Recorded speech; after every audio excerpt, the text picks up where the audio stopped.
नमस्कार एमपी, स्वागत है आपका लाइव फोन इन प्रोग्राम नमस्कार एमपी में। मैं हूं आकांक्षा।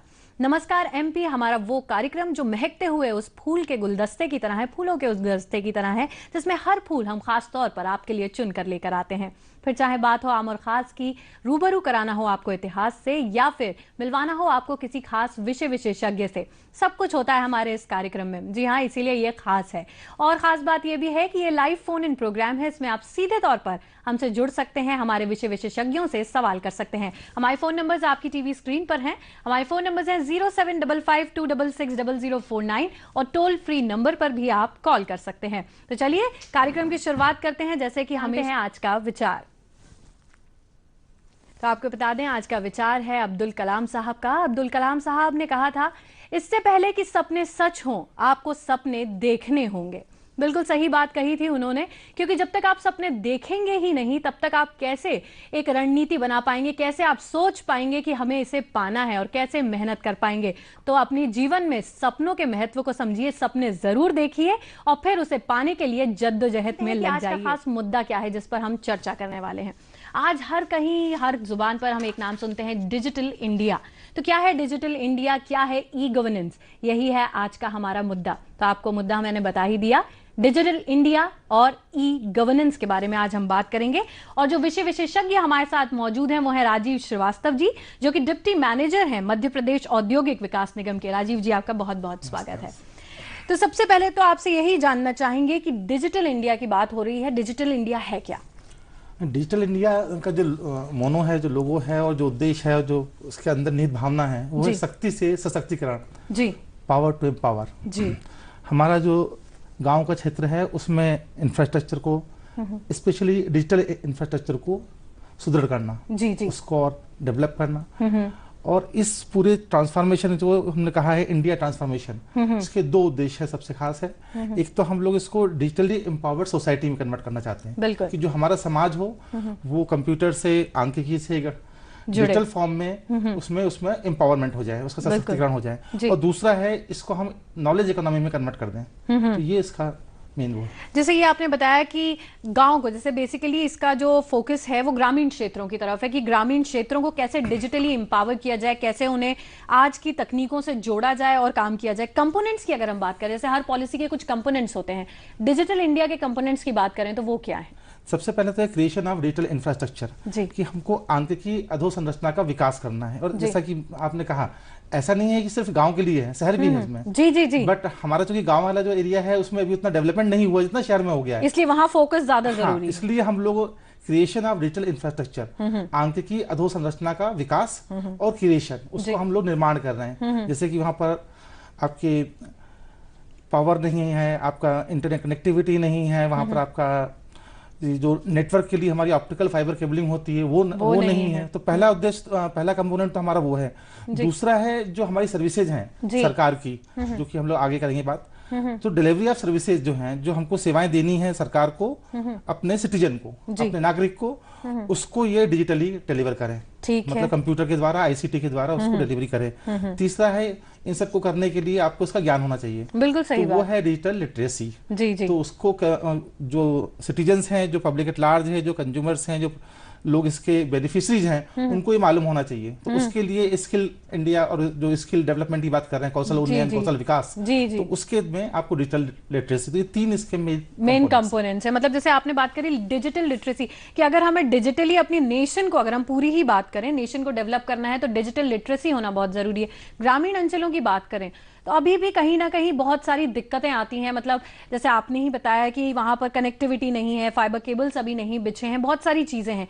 तो ये चैलेंजेस आपको कैसे लगता है, कैसे सरकार पार कर पाएगी और कैसे ग्रामीण क्षेत्रों में को डिजिटली इंप्रूव कर पाएगी, एम्पावर कर पाएगी? देखिए, जैसे ही ये नई गवर्नमेंट पावर में आई, इनका जो मैनिफेस्टो था उसके आधार पर इन्होंने 10 अपने प्रोग्राम बनाए और ईमानदारी से उसको इम्प्लीमेंट करने की कोशिश करी और इन्होंने किया भी उसको, और उसके परिणाम अपने को दिखने लग गए हैं। 20 साल पहले, 30 साल पहले 84 में जब हम लोगों ने इन सब चीजों को देखा तो ये सपना था। कि ऐसा संभव है कि ई वैलेट होगा आपका, मतलब आपको पैसा लेकर के घर से बाहर नहीं जाना होगा। बैंक से पैसा निकालने के लिए आपको इंतजार करना पड़ता था कि 3 दिन बाद खुलेगा बैंक। जी जी। आपको किसी जगह अप्लाई करना था नौकरी के लिए, तो उसमें डॉक्यूमेंट साइन होते थे, तो उसमें 2 आपको जानकार लोग बताते थे वहां जाकर के एक राजपत्रित अधिकारी के सामने कि हाँ ये राजीव श्रीवास्तव है, इनको मैं जानता हूँ, तो वो आपके सर्टिफिकेट पर साइन करते थे। आइडेंटिफिकेशन प्रूफ आपको लेकर जाना होता था अपने साथ 2 गवाहों को लेकर जाना पड़ता था। ये बात 1980 की। जी जी। उसके बाद इसका सरलीकरण किया गया। सरलीकरण करके उन्होंने कहा कि आप इसको सेल्फ अटेस्टेड कर सकते हैं, स्वयं सत्यापित कर सकते हैं। जी जी। तो आप यदि ग्रामीण अंचल के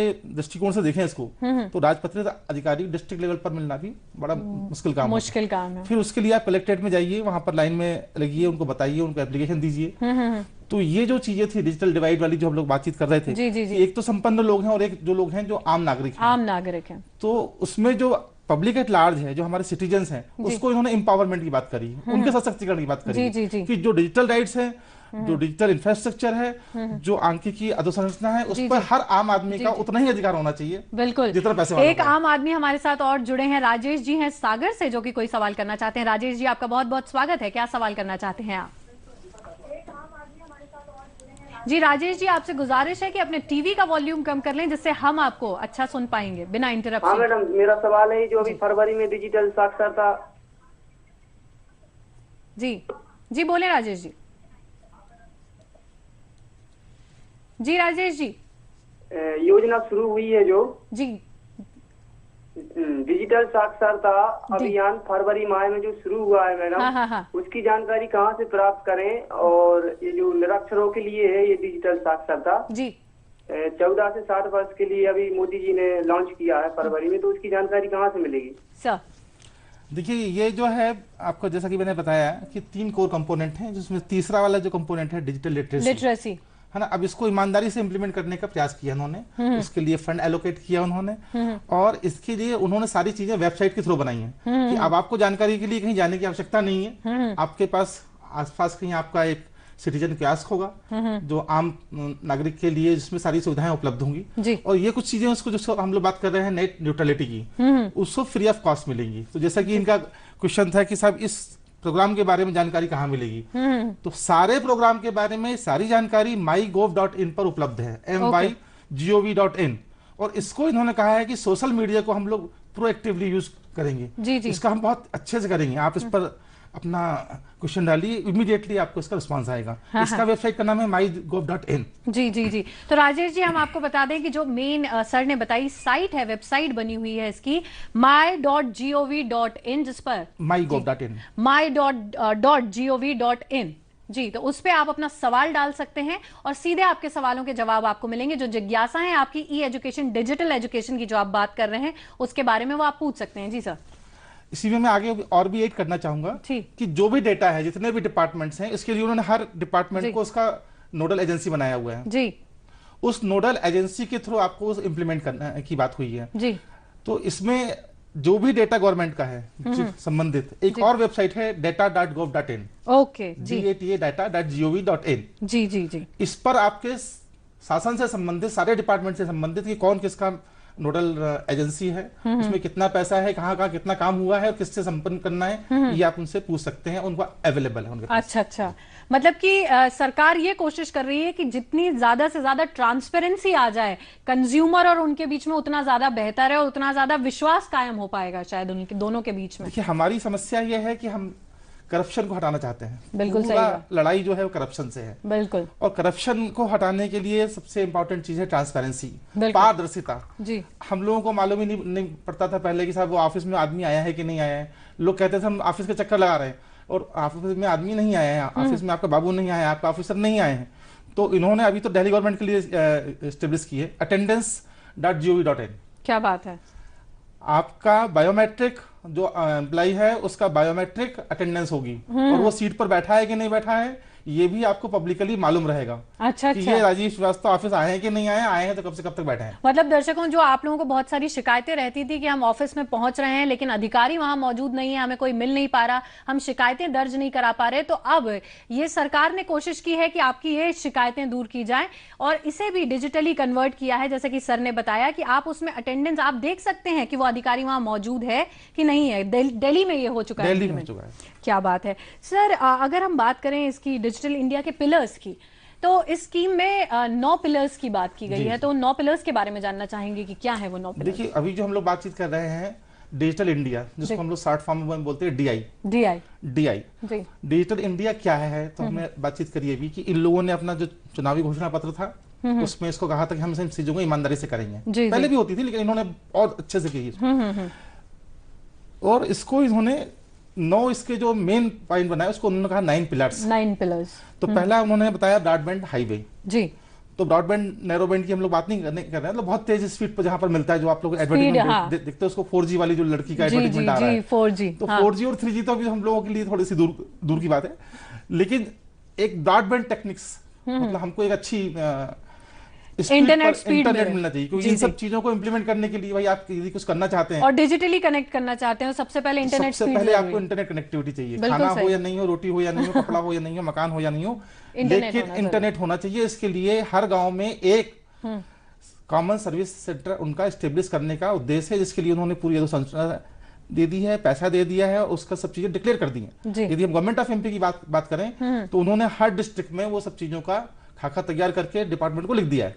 बहुत तेजी से काम इस पे हो रहा है। तो पहला है ब्रॉडबैंड हाईवेज कि हमारा हर गांव, हर ग्राम पंचायत उससे जुड़ा रहेगा। जब आप इस नेटवर्क में जुड़े रहेंगे तभी इन सब चीजों की पॉसिबिलिटी होगी। दूसरा उन्होंने बोला universal access to the mobile connectivity. अब जो लोग इंटरनेट पर हैं अभी, इसमें दो चीजें हैं। एक तो हम लोग सेकंड लार्जेस्ट हैं जो कि इंटरनेट को यूज कर रहे हैं वर्ल्ड में आफ्टर चाइना। चाइना के बाद हम लोगों का नंबर 2 है। और ये जितने लोग इंटरनेट पे आ रहे हैं उसमें से आधे से ज्यादा मोबाइल डिवाइस के थ्रू आ रहे हैं। बिल्कुल सही बात है। तीसरा है उनका पब्लिक इंटरनेट एक्सेस प्रोग्राम, कि जो पब्लिक है उसको यदि इसमें आना है, सब जो बड़े लोग हैं जिनके पास पैसा है, उनके पास तो 1.5 लाख के फोन है या 50,000 रुपए के फोन है, लेकिन हमारे जो आम आदमी है जो गांव में है उसको कैसे दिया जाए। तो अभी आप लोगों ने देखा होगा 251 रुपए का फोन लॉन्च हुआ है ना। जी सर, आगे के 4th पॉइंट पे हम बात करेंगे। एक कॉलर हमारे साथ जुड़ी हैं, वंदना जी हैं सागर से। वंदना जी, आपका बहुत बहुत स्वागत है। क्या सवाल करना चाहती हैं आप? जी मैम। जी वंदना जी। जी मैम जी पूछें। मैम मैं ये पूछना चाहती हूँ कि एजुकेशन में डिजिटल इंडिया का कहाँ तक क्या प्रोग्रेस है और क्या क्या उसमें उपलब्ध किया जाता है। मैम ये बहुत अच्छा प्रोग्राम लग रहा है। मैं इसको देखा, बहुत अच्छा लगा। जी बहुत बहुत शुक्रिया आपका। सर, ये जानना चाह रही है मैडम, वही डिजिटल एजुकेशन के बारे में जानना चाह रही है, एजुकेशन के बारे में। हम लोग जो 9th पिलर की बात कर रहे थे, इस प्रोग्राम में उन्होंने 9 पिलर्स बना दिए हैं, उसके 9 बिंदु बना दिए ऐसे जिन पर कि हम लोग और उस पर क्रिटिकली उसको एग्जामिन कर रहे हैं। जैसे कि माननीय प्रधानमंत्री जी स्वयं इसकी समीक्षा करते हैं। जैसे 23 फरवरी को जो हुआ मंथली मीटिंग होती है, उसका नाम रखा उन्होंने प्रगति का जो शॉर्ट फॉर्म है, एक्रोनिम्स है, वो है proactive governance and timely implementation. तो जैसे की बात कर रही है मैडम एजुकेशन की, तो इसमें आपका जो 9 पिलर है, इसमें ई गवर्नेंस है, ई क्रांति है, इंफॉर्मेशन फॉर ऑल है, इलेक्ट्रॉनिक्स मैन्युफैक्चरिंग है, IT फॉर जॉब्स है, अर्ली हार्वेस्ट प्रोग्राम है। तो ये तो आपको सब इंटरनेट पे, विकी पे और गूगल पर मिल जाएगा। अवेलेबल है। और जहां तक पिन पॉइंटेड प्रोग्रेस की बात है, यदि हम लोग गवर्नमेंट ऑफ एमपी की बात करें तो हम लोगों की ये सब चीजें करीब करीब इंप्लीमेंट हो चुकी हैं और बहुत तेजी से काम हो रहा है। अब सारे टीचर्स का ऑटोमेटिकली उनका अटेंडेंस सिस्टम काम कर रहा है। उसमें GPS सिस्टम लगा हुआ है। अब वो संभव नहीं है कि मास्टर साहब कहीं और हों और अपनी अटेंडेंस किसी और से लगवा दें। हाँ, अब उनकी पिन पॉइंटेड लोकेशन आ रही है कि यदि सीहोर के, इछावर के, झालकी स्कूल में एक आदमी मास्टर साहब बैठे हुए हैं तो वो वहां है कि नहीं है। अच्छा। उनका लेटीट्यूड और लॉन्गिट्यूड के साथ में पूरा का पूरा लोकेशन मिलेगी, टाइम मिलेगा और इनका ही पूरा रिकॉर्ड गवर्नमेंट के पास रहेगा। और जो प्रधानमंत्री जी हैं खुद इसको चेक कर रहे हैं हर महीने, जैसे कि आपने बताया। हाँ, इसमें जब इन्होंने किया इसको प्रगति में जी, तो जो प्रधानमंत्री की जो योजना बनाई और ये सब लोग अच्छे से काम कर रहे हैं। और यदि आपको कोई तकलीफ है या आपको कुछ कहना है तो इमीडिएटली आप उनकी वेबसाइट पे जाइए mygov.in पे। जी जी, तो डायरेक्ट आप उनसे अपनी शिकायतें दर्ज करवा सकते हैं। तो वंदना जी, हम उम्मीद करते हैं आपको आपके सवाल का जवाब मिल गया होगा कि ई एजुकेशन वही है कि इलेक्ट्रॉनिकली एजुकेशन के पूरे सिस्टम को कैसे कनेक्ट किया जाए। बहुत सारी लोगों को जो शिकायतें होती थी गवर्नमेंट स्कूल्स की, खासतौर पर मैं बोलती थी जो दूर ग्रामीण क्षेत्रों के स्कूल होते हैं, कि जैसे कि सर ने भी कहा कि मास्टर साहब आए नहीं है लेकिन उन्होंने किसी को भिजवाया और अटेंडेंस लगवा दी। तो अब ये सारी चीजें जो हैं ये पॉसिबल नहीं हो पाएंगी, क्योंकि पूरी पूरी नजर सरकार की हर टीचर पे है और सबको अच्छे से काम करना है और तभी हमारा देश आगे बढ़ पाएगा। जैसे कि सर अभी हम आए थे ई गवर्नेंस पे। ई गवर्नेंस की अगर बात करें तो ई गवर्नेंस के बारे में पूरा जरा सरल तरीके से जानना चाहेंगे, ई गवर्नेंस क्या है? बेसिकली गवर्नेंस क्या है पहले हमको समझना पड़ेगा। शासन क्या है? शासन, सुशासन, ई शासन। जी, तो हम लोग क्या बात कर रहे हैं? गवर्नेंस की बात कर रहे हैं। गवर्नेंस का मतलब क्या होता है? जैसा कि बच्चे को एक गवर्नेंस रखते थे पहले हम लोग, कि वो बच्चे को गवर्न करती है। हाँ। तो ये हम लोगों की चुनी हुई बॉडी है जिसको हम लोगों ने एम्पावर किया हुआ है। बिल्कुल, पीपल एट लार्ज, आम आदमी ने उसको किया हुआ है। तो हम जब जितने भी सिटीजन ऑफ इंडिया हैं इन लोगों ने एक सिस्टम बना दिया, दैट इज नोन एज शासन। जब लोगों का पब्लिक एडमिनिस्ट्रेशन या लोक प्रशासन का जो सब्जेक्ट है उसमें सब चीजें हम लोग अच्छे से पढ़ते हैं। पहले क्या होता था, सब सैंक्शन नहीं हुआ, पैसा नहीं है, ये नहीं है, वो नहीं, वो सारी चीजें खत्म हो गई हैं। आप देखिए पैसा आपके पास गवर्नमेंट के पास भी है, आपके पार्षद के पास भी है, आपके विधायक के पास भी है, आपके सांसद के पास भी है। यदि आप जाकर के बताते हैं उनको तो वो इमीडिएटली उनके पास जो पैसा है उसके थ्रू इसको जी आगे की सर विस्तार से इस बारे में बात करेंगे, लेकिन दर्शकों अभी वक्त हो गया है कि हम एक छोटा सा ब्रेक लें। आप कहीं मत जाइएगा, हमारे साथ बने रहिए। ब्रेक के बाद एक बार फिर आप सभी का स्वागत है कार्यक्रम नमस्कार एमपी में। आज हम बात कर रहे हैं डिजिटल इंडिया और ई गवर्नेंस की। जी हाँ, जो सरकार की एक नई पॉलिसी, नई स्कीम आई है जिसके लिए काफी सारे लोग जिज्ञासु भी हैं कि क्या है ये। और आज हमारे साथ जो विशेषज्ञ मौजूद हैं, जैसे कि मैंने आपको बताया था, राजीव श्रीवास्तव जी हैं हमारे साथ, जो कि डिप्टी मैनेजर हैं मध्य प्रदेश औद्योगिक विकास निगम के। राजीव जी, हम बात कर रहे थे ई गवर्नेंस की। क्या लगता है आपको ई गवर्नेंस से कितनी पारदर्शिता आ जाएगी और कितना कैसे काम होगा? देखिए, जैसे हम लोग बात कर रहे थे शासन, सुशासन, ई शासन। ई शासन तो हम लोग बेसिकली गवर्नेंस करते हैं। गवर्नेंस कौन करती है? हमारी गवर्नमेंट करती है। बिल्कुल। जो आप गवर्नेंस और गवर्नमेंट की जब हम बात करते हैं, गवर्नमेंट किसकी है? हमारी है। बिल्कुल। हम लोगों ने चुनी है, हम लोगों ने एक सिस्टम बनाया है जो कि गवर्नेंस करती है कि वो पैसा कहाँ से आएगा और पैसा कहाँ जाएगा। जी। तो इसमें दो चीजें आती हैं आपके ई गवर्नेंस में। Use of ICT, information and communication technology. Information, सूचना, कम्युनिकेशन, उसके बीच का संचार, सूचना संचार प्रौद्योगिकी। सूचना संचार प्रौद्योगिकी का इस्तेमाल जब हम लोग आईसीटी में करते हैं तो हमारा ये होता है। जी जी, ई गवर्नेंस जैसे कि आप देख रहे हैं दर्शकों, लोग हैं, लोगों के बीच में किस तरह से सूचना का संचार होगा और गवर्नमेंट की जो सारी वो सूचनाएं हैं वो कैसे लोगों तक भी और एक पारदर्शी तरीके से किस तरह से पहुंच पाएगी। आप इस डायग्राम में भी देख सकते हैं जो कि अभी आप टेलीविजन पे देख रहे हैं। तो सर, जैसे आप बता रहे थे कि पार्षद के पास भी पैसा है, सरकार के पास भी पैसा है, तो अब ये हो जाएगा कि पारदर्शिता ये आ जाएगी कि किसके पास कितना पैसा है और ये काम में लग रहा है। ये तो है पारदर्शिता जी, पारदर्शिता तो उपलब्ध है जी। अभी हम लोग बात कर रहे थे ई गवर्नेंस की। ई गवर्नेंस क्या है? जी जी, तो मैंने पहली चीज बताई आपको कि आईसीटी का उपयोग, इंफॉर्मेशन कम्युनिकेशन टेक्नोलॉजी का उपयोग शासन में, दैट इज ई गवर्नेंस। इसके दो महत्वपूर्ण बिंदु हैं। एक है इंफॉर्मेशन रिवॉल्यूशन, की सूचना जो है उसकी क्रांति, सूचना क्रांति, और दूसरा है गवर्नेंस रिवॉल्यूशन। तो ये जो आपका पूरा डिजिटल इंडिया कार्यक्रम है, इसके अंदर इन्होंने एक पॉइंट दिया, ई गवर्नेंस। ई गवर्नेंस, तो इसमें ई गवर्नेंस और जी डिजिटल इंडिया की बात हम कर रहे थे सर जी। तो दोनों के बीच में जो बात आती है वही आती है कि सब साड़ी बीच नारी है कि नारी बीच साड़ी है, साड़ी है कि नारी है कि नारी ही की साड़ी है। जी जी। आज की तारीख में आप बिना इंफॉर्मेशन सूचना प्रौद्योगिकी के गवर्नेंस की कल्पना नहीं कर सकते। तो ये दो चीजें हैं और उसके कई सारी चीजें हैं कि गवर्नमेंट से गवर्नमेंट डिलीवरी कैसे होगी, गवर्नमेंट टू बिजनेस डिलीवरी कैसे होगी, गवर्नमेंट टू कंज्यूमर या कस्टमर या सिटीजन डिलीवरी कैसे होगी, और गवर्नमेंट टू एम्प्लॉय कैसे हो, और सब इनका वाइस वर्सा भी ऐसा कैसे, मतलब ये इनके अलग अलग मॉडल्स हैं जिन पे इस पे काम किया जाएगा। गवर्नेंस के मॉडल्स हैं जी। जैसे कि अभी आपने बताया कि ई गवर्नेंस के ये मॉडल्स हैं कि गवर्नमेंट टू कंज्यूमर या कस्टमर जो हम कह रहे हैं, तो अगर हम सबसे पहले इसी पे बात करेंगे, गवर्नमेंट टू कंज्यूमर या कस्टमर, ये कौन सा मॉडल है और इसमें किस तरीके से काम होगा? देखिए, डिलीवरी की बात हम लोग कर रहे हैं। पूरा जो टोटल सिनेरियो है, दैट इज टोटल सिनेरियो आपका डिलीवरी का है। हम लोग क्या बात कर रहे हैं? Delivery of services. जी जी जी, डिलीवरी का की सर्विसेज की, और किससे कर रहे हैं हम लोग? आईसीटी के थ्रू। तो हम जो भी डिलीवरी कर रहे हैं किसको कर रहे हैं? और कौन कौन कर रहा है। दो कंपोनेंट होते हैं, कम्युनिकेशन की बात करें हम लोग, संचार। एक सेंडर होता है, एक रिसीवर होता है। तो सेंडर कौन है? गवर्नमेंट। और रिसीवर कौन है? गवर्नमेंट।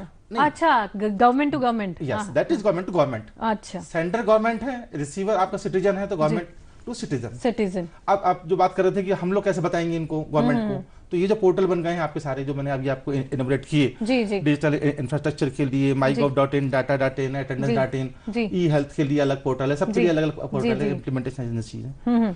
तो that is ICT, uses of ICT into governance. मतलब कि अब ये एक टू वे कम्युनिकेशन हो गया है कि आप भी, आपको जो राय देनी है या सुझाव देना है या शिकायत करनी है, वो आप तक आप पहुंचा, मतलब सरकार तक आप डायरेक्ट पहुंचा सकते हैं, और सरकार की जो सारी स्कीम्स हैं वो भी आप डायरेक्ट देख सकते हैं। data.gov.in पर सब चीजें हैं। अच्छा, data.go.in पर, data.gov.in। जी, तो दर्शकों, आपको अगर किसी चीज की जानकारी चाहिए, सरकारी स्कीम के बारे में जानना है, कोई शिकायत दर्ज करानी है, कोई सूचना है, कोई सुझाव है, तो data.gov.in पर आप जा सकते हैं, और यहाँ पर आपको ये सारी शिकायतें, सुझाव और जो सारी स्कीम्स चल रही हैं उसके बारे में आपको जानकारी मिल सकती है।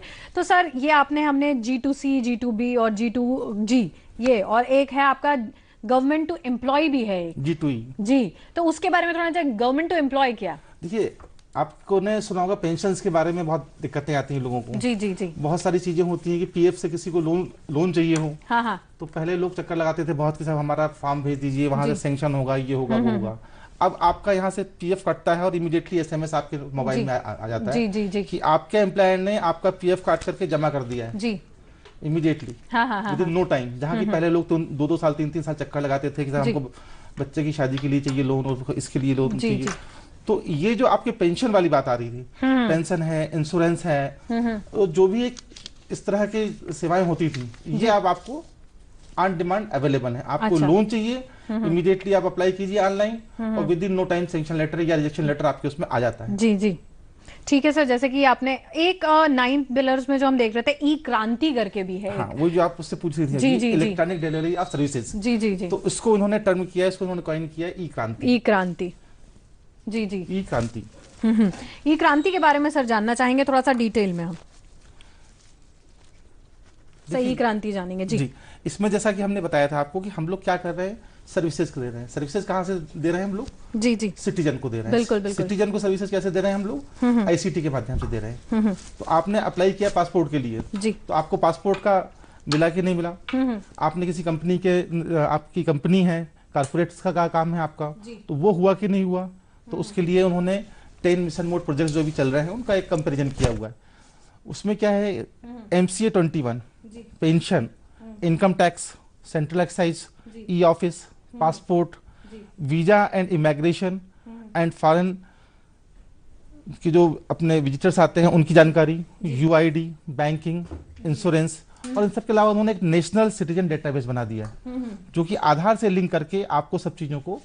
जी, तो ये तो हमने बात करी सर, बहुत सारे हम टर्म्स भी देख रहे हैं इसमें कि एक आपका टर्म था डिजिटल लॉकर करके एक दिया है। तो डिजिटल लॉकर क्या है और उसकी क्या सुविधाएं हैं जो लोगों को मिल पाएंगी? जी, डिजिटल लॉकर को हम लोग कहते हैं डिजिटल सिग्नेचर। ये कॉर्पोरेट्स वगैरह में तो काफी पहले से है, गवर्नमेंट में भी हो रहा है, अभी कॉमन हो गया है जी, कि आपके जो इंपॉर्टेंट डॉक्यूमेंट्स हैं उनको आप लॉकर में रख सकते हैं। जी जी। तो जैसा कि अभी हम लोग बात कर रहे थे सत्यापन की, कि आपका जो एप्लीकेशन है वो सत्यापित होना चाहिए कि ये आपका पासपोर्ट है। अब आपका पासपोर्ट कहीं गिर गया जी, आप कहीं बाहर हैं, तो गवर्नमेंट ऑफ इंडिया अपने इस पर्टिकुलर ई क्रांति के थ्रू उसको आपको कंफर्म कर देगी कि अब इनका डिजिटल, मतलब आपके जो बेसिकली गवर्नमेंट डॉक्यूमेंट्स की अगर हम बात कर लें तो वो सारे ई लॉकर में सेफ रहेंगे। आपको करना पड़ेंगे, चालू हो गया है ये काम, स्टार्ट हो गया है। अच्छा, आपकी 10th की मार्कशीट, 12th की मार्कशीट, डिग्रियां, आपका पासपोर्ट, आपका आधार कार्ड, और इसके लिए जो बेसिस रखा है वो रखा है आधार कार्ड। यदि आपका आधार कार्ड है तो आपका आइडेंटिफिकेशन हो गया, और उस आइडेंटिफिकेशन में आपने सारे डॉक्यूमेंटेशन उसमें आपने डिजिटली लॉकर में रखवा दिए। अब आपको जहां आवश्यकता पड़ती है तो एक सर्विस प्रोवाइडर इन सब चीजों को ऑथेंटिकेट कर देता है। तो आपको ओरिजिनल डॉक्यूमेंट लेकर घूमने की जरूरत नहीं है। मतलब आप डिजिटली अपने डॉक्यूमेंट शो कर सकते हैं। जिसके लिए आपको सेव करना पड़ेगा, जैसे कि सर ने आपको बताया कि ये सुविधा शुरू हो चुकी है। सेव आप ही को करना है। किस तरह से आप करेंगे? आपकी 10th की 12th की मार्कशीट है, आधार कार्ड है, पासपोर्ट है, ये सारी चीजें आप इसमें सेव कर सकते हैं डिजिटल लॉकर में। सर एक है ई हेल्थ, मतलब हर चीज डिजिटली कर दी गई है। ई हेल्थ के बारे में जानना चाहिए। हाँ, देखिए ई हेल्थ में इसका जो सबसे अच्छा एप्लीकेशन मुझे समझ में आया कि सबसे ज्यादा प्रॉब्लम होती है जब एक्सीडेंट वगैरह होता है या कोई क्रिटिकल केस होता है तो आपको ब्लड नहीं मिलता। तो वो उन्होंने ऑनलाइन ब्लड बैंक बना दिया, रजिस्ट्रेशन कर दिया। आपको जो सीनियर डॉक्टर्स हैं उन सबको उन्होंने क्लब कर दिया कि आपको ऑनलाइन रजिस्ट्रेशन मिल जाएगा, ऑनलाइन आप फीस पेमेंट कर देंगे, ऑनलाइन आपको रिपोर्टिंग हो जाएगी और ऑनलाइन आपका ब्लड बैंक की जानकारी आपकी मिल जाएगी। यदि किसी पर्टिकुलर ग्रुप का खून चाहिए आपको तो वो कहाँ अवेलेबल है। तो ये सारी जानकारी ऑनलाइन ई हेल्थ में अवेलेबल है। क्या बात है। मतलब अगर आपको ब्लड, जैसे सर ने बताया, बहुत ही अहम जो इसका काम है, बहुत सारी दिक्कतें आती हैं जब हम ब्लड ग्रुप हमारा मैच नहीं कर रहा है, हम भटकते फिरते हैं इस हॉस्पिटल से उस हॉस्पिटल तक, तो ये सारी जो दिक्कतें हैं, ये ई हॉस्पिटल जो करके है आपका, इसमें सारी चीजें दिक्कतें दूर हो जाएंगी। आपको पता पड़ जाएगा कि इस ब्लड ग्रुप का कहां पर खून मौजूद है, कहां से आप ले सकते हैं। तो अब आगे भी हम इस सारे बारे में जानेंगे, लेकिन अभी वक्त हो गया एक छोटे से ब्रेक के बाद। ब्रेक के बाद हम फिर हाजिर होंगे और बात करेंगे ई गवर्नेंस के बारे में। बने रहिए हमारे साथ। नमस्कार। ब्रेक के बाद एक बार फिर आप सभी का स्वागत है कार्यक्रम नमस्कार एमपी में। आज हम बात कर रहे हैं नमस्कार एमपी में डिजिटल इंडिया और ई गवर्नेंस पे, और जो विशेषज्ञ हमारे साथ मौजूद हैं वो है राजीव श्रीवास्तव जी। राजीव जी, आपने बताया डिजिटल ये सारी जो पॉलिसीज आ रही हैं, अगर हम डिजिटल इंडिया की बात करें तो फाइनेंस कहां से हो रहा है, राशि कहां से आती है और किस तरह से काम में लगती है, इसके बारे में जानना चाहेंगे। जैसा कि मैंने आपको बताया कि ये पहली बार इन्होंने बड़ी ईमानदारी से प्रयास किया सब चीज़ों को इम्प्लीमेंट करने का। इसका टाइमली रिव्यू कर रहे हैं, हर लेवल पर इसका रिव्यू हो रहा है। तो इन्होंने लॉन्च किया करीब 8 महीने पहले, तो उस टाइम उन्होंने एक डिजिटल इंडिया वीक करके एक सेलिब्रेशन किया। उसमें जो मुझे 3-4 चीजें अच्छी लगी कि आप कहते थे ये कर लेते थे, पैसा कहाँ से आएगा। तो एक तो सारे उन्होंने बजट प्रोविजंस किए, अच्छा, जो कि इस साल के बजट में आपके सामने है। जी जी जी। दूसरी चीज, इस बार पार्टिसिपेशन हुआ कारपोरेट्स का। कारपोरेट्स में मुकेश अंबानी ने 2.5 लाख करोड़ यानी यूएस बिलियन $37, क्या बात है, बिलियन डॉलर, 37 बिलियन डॉलर का फंड बनाया और उसका उन्होंने नाम दिया जियो डिजिटल इंडिया स्टार्टअप फंड। क्या बात है। मतलब ये फंड लगाया जाएगा इसके अंदर, ये उनकी तरफ से कंट्रीब्यूशन है। सुनील भारती मित्तल जी, भारती ग्रुप 1 लाख करोड़। क्या बात। यो डीपर इंफ्रास्ट्रक्चर उसमें डेवलप करेंगे। डीपर मतलब गांव के लिए, रूरल एंड अर्बन एरियाज में। जो आप बात कर रहे थे ई हेल्थ और ई एजुकेशन, जी जी जी, बाकी जगह तो है संपन्न है, गांव में नहीं है। गांव में उसके लिए उन्होंने 1 लाख करोड़, $15 बिलियन। क्या बात है। और इस तरीके से जो फंड आपका जनरेट हुआ है वो तो है ही आपके पास खर्च करने को कि अगले 5 साल में आप खर्च करें। और जो स्टार्टअप प्रोग्राम्स हो रहे हैं, ये हो रहे हैं, तो फंड्स की कोई कमी नहीं है। हर जगह फंड्स अवेलेबल है, आपको सिर्फ एक प्रयास करने की आवश्यकता है। मतलब आपका कहना यह है, पहले ये होता था कि सरकार अपना बजट तैयार करती थी, उसमें जो बजट आता था, लेकिन इस बार नई बात यह है कि कॉर्पोरेट सेक्टर भी इसमें इन्वॉल्व हुआ है और उसने खुद इतना जैसे कि आपने बताया भारती ग्रुप ने इतना दिया है, रिलायंस ग्रुप ने इतना दिया है, इतना पैसा इसमें कंट्रीब्यूट किया है। ये बहुत अच्छी बात है कि कॉर्पोरेट सेक्टर्स इन सारी पॉलिसीज से जुड़ रहे हैं और आम आदमी तक पहुंचने की कोशिश कर रहे हैं और चाह रहे हैं कि ग्रामीण क्षेत्रों में भी इसका विकास हो। जी, सबका साथ सबका विकास, ये इनका नारा है। तो इन्होंने बड़ा अच्छी तरीके से सबको इन्वॉल्व कर लिया है। वो कॉर्पोरेट्स हो, पब्लिक एट लार्ज हो, यंगस्टर हो, युवा वर्ग अपना, बुजुर्ग लोग हो। स्वच्छ भारत अभियान में एसबीएम में भी हम लोग देखें तो हर प्रोग्राम के रिजल्ट्स अपने को दिखना शुरू हो गए, विजिबल हो गए। जी जी जी, मतलब काफी अच्छा इसका रिस्पांस भी आ रहा है, काफी सारे लोग इससे जुड़ भी रहे हैं। एक ई लिटरेसी, सर एक बड़ा आम सा सवाल है कि ई लिटरेसी यानी आप कंप्यूटर से और डिजिटली कनेक्ट हो सारी सर्विसेज से, गवर्नमेंट से, सब चीज़ों से, लेकिन कई सारे जो अगर हम पुराने लोगों की बात करें तो कंप्यूटर फ्रेंडली नहीं होते और होना भी नहीं चाहते, तो उनको किस तरीके से मोटिवेट किया जाए कि भाई अब तो जमाना पूरा डिजिटल हो रहा है तो आपको भी ये चीज़ें करनी पड़ेंगी। देखिए, मोटिवेशन की इसमें कोई आवश्यकता नहीं है, सब टेक्नोलॉजीज अवेलेबल हैं। जी, आप देखें फोन पर वॉइस आप नाम दीजिए फोन पर, वो उसका नंबर डायल कर देता है। जी, सर्च करके अपने आप। इसको इस फील्ड को आर्टिफिशियल इंटेलिजेंस बोलते हैं। तो आर्टिफिशियल इंटेलिजेंस का यूज शुरू हो गया है, रोबोटिक्स आ गया है हमारे। जी, तो अब जो साइंटिस्ट हैं, जो वैज्ञानिक हैं, जो रिसर्चर्स हैं, वो इस बात पर काम कर रहे हैं कि आपको कंप्यूटर नहीं सीखना है, आप किसी को फोर्स नहीं कर सकते उसकी इच्छा के विरुद्ध सिखाने के लिए। और जब तक आपके अंदर से इच्छा नहीं होगी आप उसको सीख नहीं सकते। और इसका दूसरा पहलू यह है कि कोई भी ऐसा आदमी नहीं होता जिसमें सीखने की इच्छा शक्ति ना हो। ये अरस्तु ने कहा था उसके टाइम में। जी जी। तो हर आदमी सीखना चाहता है, कोई आदमी ऐसा नहीं होता कि वो सीखना ना चाहे। हर बुजुर्ग हो लेकिन उनकी प्रॉब्लम्स रहती हैं। एक पर्टिकुलर एज के बाद विजन की प्रॉब्लम आती है, उनकी जी। देखने की क्षमता में असर पड़ता है, सीखने की क्षमता में फर्क पड़ता है। तो जैसे जैसे एज बढ़ती है सब चीजें होती हैं। तो अब कंप्यूटर साइंटिस्ट लोगों ने ये काम शुरू कर दिया है कि आपको कंप्यूटर नहीं सीखना है। अब आप देखें जितने भी दादा दादी हैं, नाना नानी हैं, वो अपने पोतों के साथ, उनके साथ में बड़े कंफर्टेबल रहते हैं और वो लोग उनसे सीखते हैं। बड़ा एक अच्छा माहौल डेवलप हुआ कि आपको यदि कुछ चीज पूछना हो तो वो लोग उसको रिकमेंड करते हैं कि हाँ आप ये इसको मालूम है, वो उसको आवाज लगाते हैं, उससे पूछते हैं और सब चीजें ऑटोमेटिकली। मतलब वो जो एक जनरेशन गैप वाली चीज थी वो हटती जा रही है, अब एक फ्रेंडली माहौल। हाँ, अब आपको सीखना नहीं है। जो उसका अक्षय कुमार का एक विज्ञापन आता है ना कि किताब लिखूं क्या। जी जी जी जी जी। तो वो स्थिति आ गई है। अब इसने इतना डेवलपमेंट कर लिया है कि आपको अलग से एजुकेशन इंपार्ट करने की आवश्यकता नहीं है, स्पेशली फॉर ऑपरेशंस। जी जी जी। कंप्यूटर को चलाने के लिए या एसएमएस करने के लिए किसने ट्रेनिंग दी इन लोगों को? बिल्कुल सही बात है। वो तो अपने आप ही आजकल छोटे छोटे बच्चों को हम देखते हैं बड़े कंप्यूटर फ्रेंडली, मोबाइल फ्रेंडली रहते हैं। मतलब छोटे से आएंगे तभी से वो लगे रहते हैं, आईपैड में लगा है, कोई कंप्यूटर में लगा है। तो लिटरेसी तो अच्छे लेवल पे पहुंच रही है, लेकिन कोशिश फिर भी यही रहना चाहिए, सीखते हमेशा रहना चाहिए, क्योंकि सीखने की कोई उम्र नहीं होती। तो आप किसी भी उम्र में रहें, कोशिश कीजिए कि आप चाहे छोटों से, चाहे बड़ों से, चाहे अपने सानिध्य से कुछ ना कुछ सीखते रहें। और जैसे कि आज हम बात कर रहे हैं डिजिटल इंडिया की, तो डिजिटली भी आप जितनी चीजें सीखेंगे आगे के लिए आपके लिए ही उतना अच्छा रहेगा। आप ज्यादा से ज्यादा लोगों से कनेक्ट हो पाएंगे, बात कर पाएंगे, मिल पाएंगे और जानकारी ले पाएंगे। सर, हम बात कर रहे हैं डिजिटल, कुछ मिशन प्रोग्राम्स भी, प्रोजेक्ट्स भी हैं जिनके बारे में जिक्र किया जा रहा है। कौन से हैं वो 10 मिशन प्रोग्राम्स जिनकी बात हो रही है? ये देखिए, government of India, state government, दो अलग अलग फंक्शनरीज हैं जी, जो हम लोग योजनाओं की बात कर रहे हैं। जो क्वेश्चंस भी आ रहे हैं उन्होंने ये स्पष्ट नहीं किया कि वो किसकी बात कर रहे हैं। जी जी। तो कुछ चीजें या सभी चीजें गवर्नमेंट ऑफ इंडिया के उसमें आती हैं। फिर हमारा स्टेट आ जाता है कि हमारा मध्य प्रदेश शासन, हमारा गवर्नमेंट उसने क्या किया। और ऐसी कुछ चीजें हैं जो जिसमें दोनों का समन्वय चाहिए। जैसे कि हम लोगों ने बात करी जो अभी तक MCA 21, pension, income tax, central excise, e office, passport, ये सब सेंट्रल गवर्नमेंट के परव्यू में आते हैं। जी जी जी। तो हमारे यहाँ पर क्या हो रहा है, तो जो 10 मिशन मोड की हमने बात करी आपको, जो मैंने बताया, MCA 21, pension, income tax, central excise, e office, passport, visa, UID, banking, insurance और नेशनल सिटीजन डेटाबेस। जी जी। इनके तारतम्य में हम दो देखें, इनके कंटिन्यूएशन में कि हमारे स्टेट में क्या हुआ जी। तो हम देखें MCA 21 के अगेंस्ट में हमारे यहाँ लैंड रिकॉर्ड।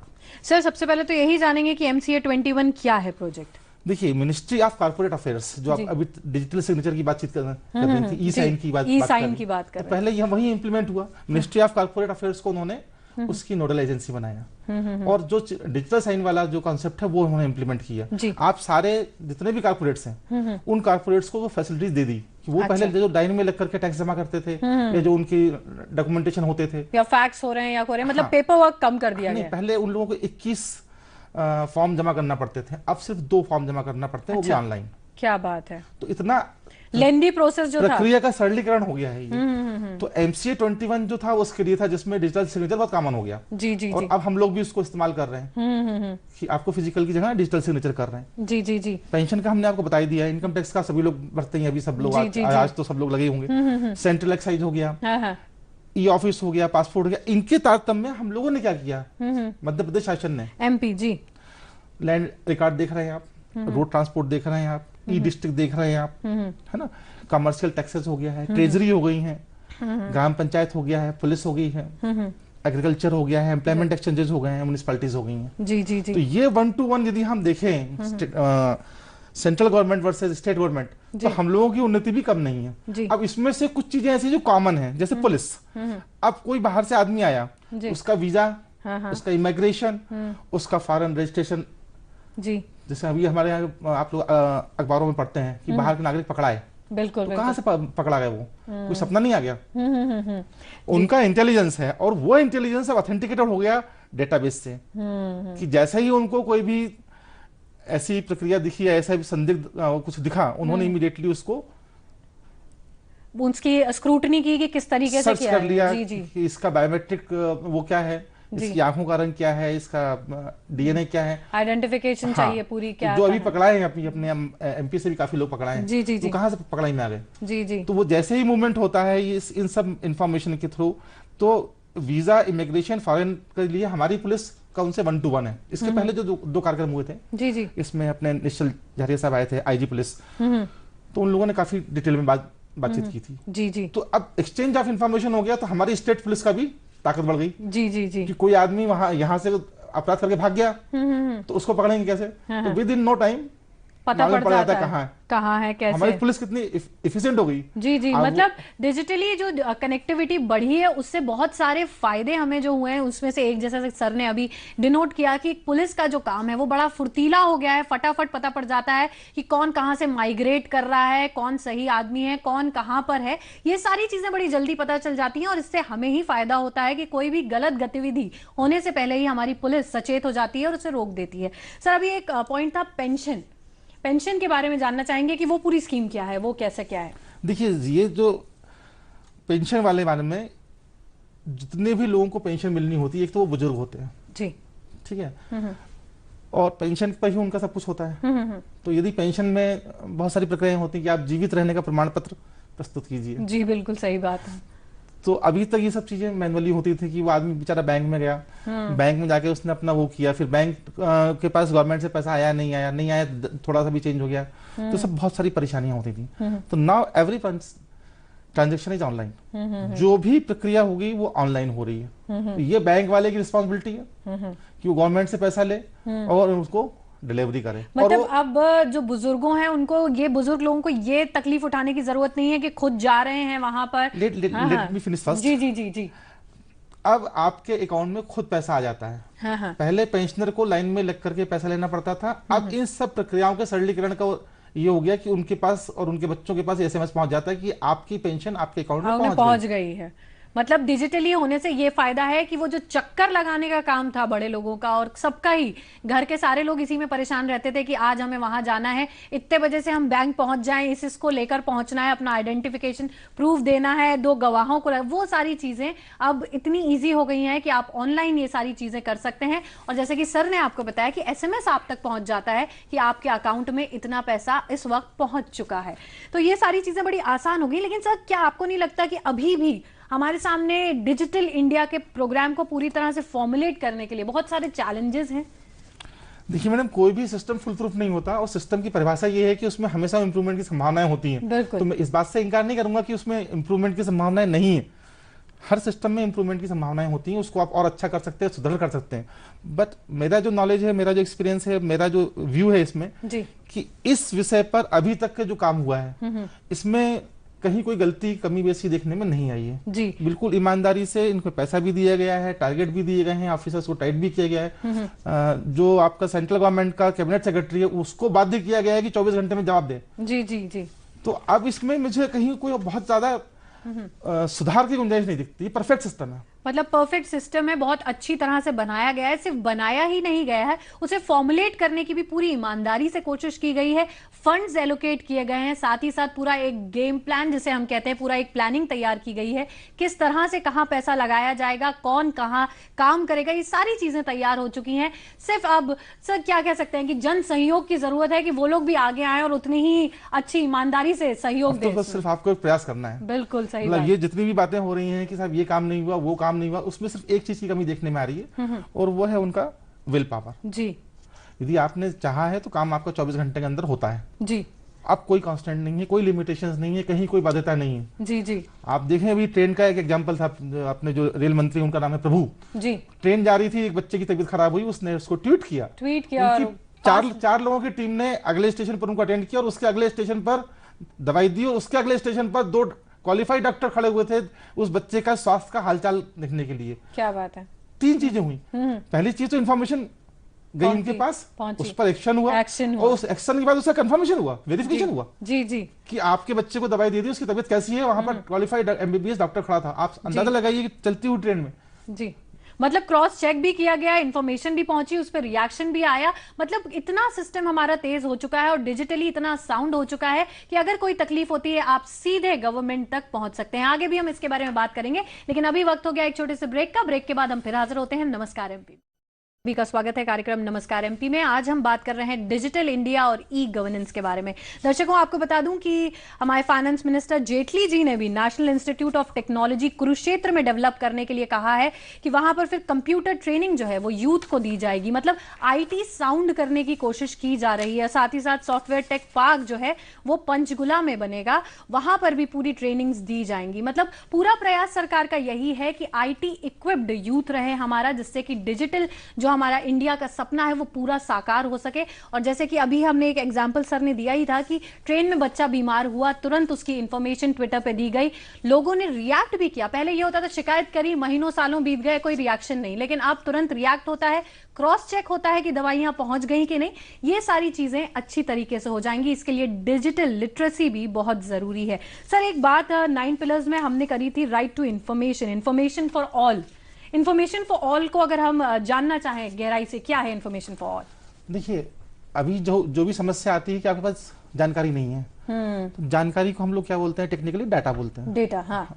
तो एक डेटा हो या बहुत सारा डेटा हो, हमको क्या चाहिए होती है, जानकारी हर चीज की। तो वो कहाँ से मिलती है कि हम कहाँ पर खड़े हुए हैं, इसमें क्या है, या किसी पर्टिकुलर योजना की जानकारी क्या है, या इस गवर्नमेंट में जो पर्टिकुलर डिपार्टमेंट में इसमें अभी तक क्या हुआ है, हम उसमें कुछ करना चाहते हैं। जैसे अभी तो सभी बच्चे लोग इसमें काम कर रहे हैं, स्टार्टअप में करना चाहते हैं सब लोग कुछ ना कुछ। जी जी जी। तो पहले उनके पास पैसा नहीं होता था, जैसा कि अपन बात की, फंड्स भी हैं, इनिशिएटिव्स भी हैं, कार्यक्षेत्र भी है, सब चीजें हैं, सब चीजें हैं, रिसोर्सेज सारे तो अवेलेबल। सबसे पहले इन्फॉर्मेशन आती है कि सरकार का डेटा कहाँ से आपको मिलेगा। तो उन्होंने एक वेबसाइट ही बना दी, जो कि अपन ने पहले भी डिस्कस की थी। एक बार सर और जानना चाहेंगे वेबसाइट कौन सी है जिस पर जाकर सारी इन्फॉर्मेशन मिल सकती है? data.gov.in।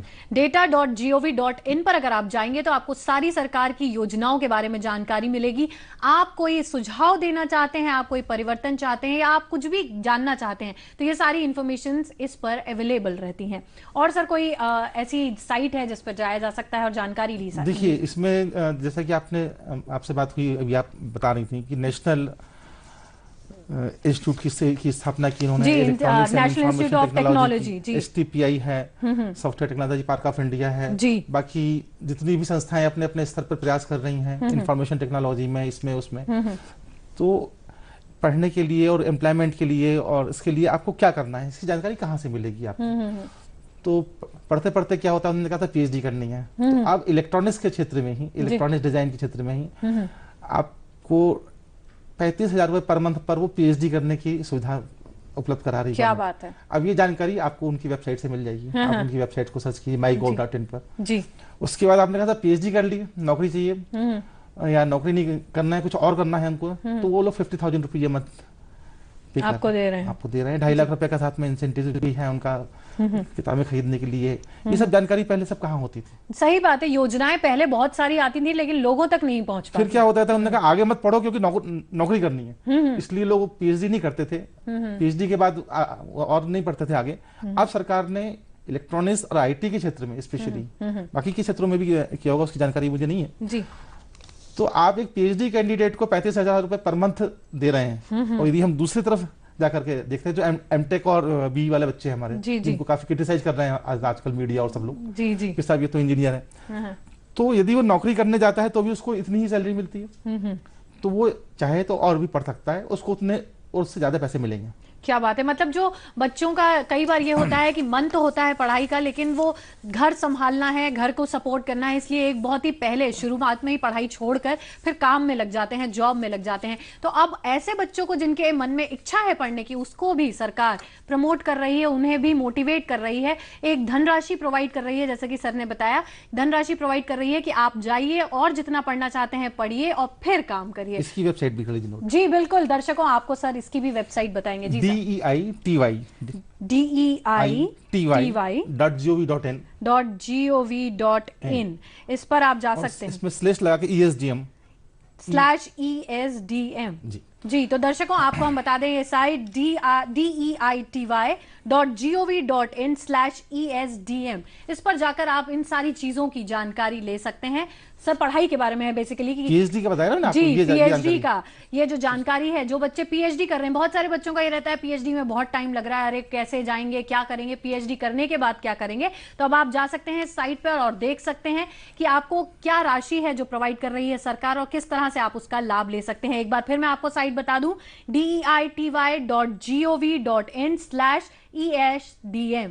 तो ये साइट है। तो दर्शक, आपसे एक चीज और जानना चाहूंगी, यूथ को, जो नया हमारा नव युवक है, उसको क्या संदेश देना चाहेंगे, क्या कहना चाहेंगे जो डिजिटल इंडिया से रिलेटेड हो, कि वो उन्हें क्या करना चाहिए, उन्हें किस तरीके से आगे इस देश, क्योंकि हमारा जो इंडिया है वो एक यूथ कंट्री है, किस तरीके से आगे बढ़ाएगा? देखिए, इसमें कोई शक नहीं है, जो आप कह रही हैं इसमें कोई दो राय भी नहीं है, इसमें कोई मतभेद भी नहीं है जी। यंग हमारे जो बच्चे हैं, युवा वर्ग जो है, वही सब कुछ करता है और हर जगह क्रांति का सूत्रपात वही। इसका उम्र से कोई लेना देना नहीं है, ये सिर्फ एक मेंटल स्टेट है। हर आदमी के दिमाग में 24 घंटे में 80 लाख विचार आते हैं। बिल्कुल। उसमें से आधे नेगेटिव होते हैं। अब उस 80 लाख विचार में से एक विचार भी पॉजिटिव आप ले ले और उस पर अमल करना शुरू कर दें, उसको इंप्लीमेंट करना शुरू कर दें, सब कुछ चेंज हो जाएगा। अब digital India, make in India और बाकी स्किल्ड इंडिया जी, साइन इंडिया जी, एवरीथिंग इज देयर। जो हम लोग पहले बात करते थे, सपना था, वो अब यथार्थ हो गया है।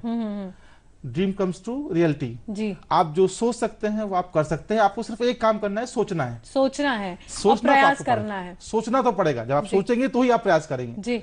जो आपने अभी आपका जो इनिशियल आपका वो था स्लोगन, जी जी जी जी, सपने देखिए, सपने तो देखना पड़ेंगे। कलाम साहब का था कि सपने देखना बहुत जरूरी है, क्योंकि जब आप सपने देखेंगे तभी आप उन्हें सच कर पाएंगे। बिल्कुल सही बात है जी सर। तो मतलब युवाओं को आप ये संदेश देना चाहेंगे कि सपने देखिए जरूर और फिर सपनों पर आगे बढ़िए और खूब मेहनत करिए, तो सरकार भी आपका साथ देगी, क्योंकि पहले जो चीजें सपना थी अब वो साकार हो चुकी हैं। बिल्कुल सही बात है। तो ये था आज का हमारा। जी सर, आप कुछ कहना चाह रहे हैं? सपना का मतलब ये नहीं है कि आप सो जाएं। सपने का मतलब है प्लान्ड वे ऑफ, एक बिल्कुल फुल प्रूफ प्लान लेकर के आप काम करें, उसकी प्लानिंग करें, आपका सपना सच होगा। बिल्कुल, मतलब सपना, और ये भी एक स्लोगन एक और भी है कि सपने वो नहीं होते जो आप सोते वक्त देखते हैं, सपने वो होते हैं जो आपको सोने नहीं देते। इसलिए बिल्कुल सोइए मत, सपने देखिए और उन पे आगे बढ़िए, रास्ते पर आगे बढ़िए और देखिए आपके सपने कैसे साकार होते हैं। तो दर्शकों, ये तो था आज का हमारा नमस्कार एमपी। अगर आपके पास कोई सुझाव है, आप कुछ कहना चाहते हैं, आप कुछ लिखकर हमें बताना चाहते हैं, तो हमारा पता आपकी टीवी स्क्रीन पर है। हमारा पता है कार्यक्रम नमस्कार एमपी, द्वारा निदेशक दूरदर्शन केंद्र Shyamala hills Bhopal, pin code है 462013। नमस्कार mp@gmail.com पर आप हमें ईमेल भी कर सकते हैं। तो ये तो था आज का नमस्कार एमपी। अब मुझे यानी आकांक्षा को दीजिए इजाजत। नमस्कार एमपी।